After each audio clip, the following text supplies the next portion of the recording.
সমূহ অসমবাসীলৈ ভোগালী বিহুৰ শুভেচ্ছা জ্ঞাপন কৰিছোঁ। এই মুহূৰ্তত আমি উপস্থিত আছোঁ দক্ষিণ অসমৰ মানকাছাৰ জিলাৰ পানকাটা গাঁও পঞ্চায়তৰ গোপালপুৰ গাঁৱত। অসমৰ বিভিন্ন জিলাৰ দৰে দক্ষিণ অসমৰ মানকাছাৰ জিলাৰ যি একমাত্ৰ গাঁও, এই কোচ ৰাজবংশীয় গাঁও যি গোপালপুৰ, এই গাঁৱত প্ৰতি বছৰে বিহু উদযাপন কৰা হয়। সেই মৰ্মে আজি প্ৰতিবাৰে আমি ইয়াত আহোঁ। এইবুলিও আমি আহিছোঁ ইয়াত নিউজ কভাৰেজ কৰাৰ কাৰণে। মোৰ সৈতে মোৰ ডাঙৰ দাদা হেগুল দা আছে। বহুত ঢোল বজাব পাৰে, যোৱা বুলি বজাইছিলে, হয়তো আপোনালোকে চাইছিলে। এইবুলি বজাই অলপ দেখাব, আমি প্ৰস্তুতি নিউজ ল'ব আহিছোঁ। এই হেগুল দা চাওক কেনেদৰে ঢোল বজায়, ভাল ঢোল দিয়া হয়। কি ক'ব দাদা?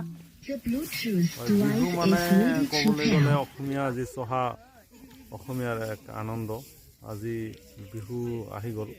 আমাৰ ইতিমধ্যে দেখা গৈছে জিলাখনৰ বিভিন্ন প্ৰান্তত বিহুৰ যি আয়োজন সেইখিনি সম্পূৰ্ণ কৰি তুলিছে। সমান্তৰালকৈ যি আমাৰ এই কোচ ৰাজবংশীয় গাঁও গোপালপুৰ, এই গাঁওখনত কিন্তু দেখা যায় এক আনন্দমুখৰ পৰিৱেশ। এই বিহুক লৈ দেখা যায় ডেকা গাভৰুৰ পৰা আৰম্ভ কৰি সকলোৱে ব্যস্ত হৈ থাকে এই বিহু উদযাপনৰ কাৰণে।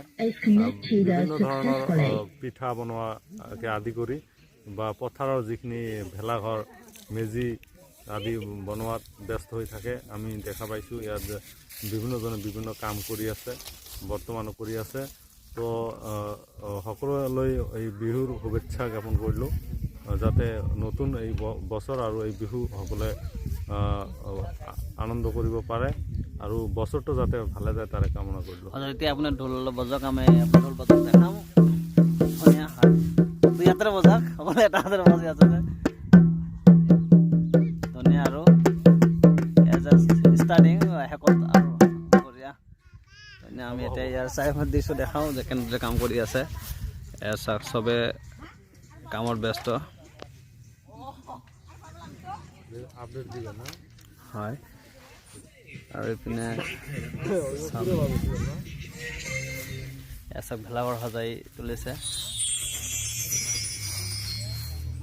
চাওক মেজি, চাৰিওপিনে মানুহ ইয়াত আছে। চবেই বিহু উদযাপন কৰক, সকলো থাকক, ভালে থাকক। ধন্যবাদ।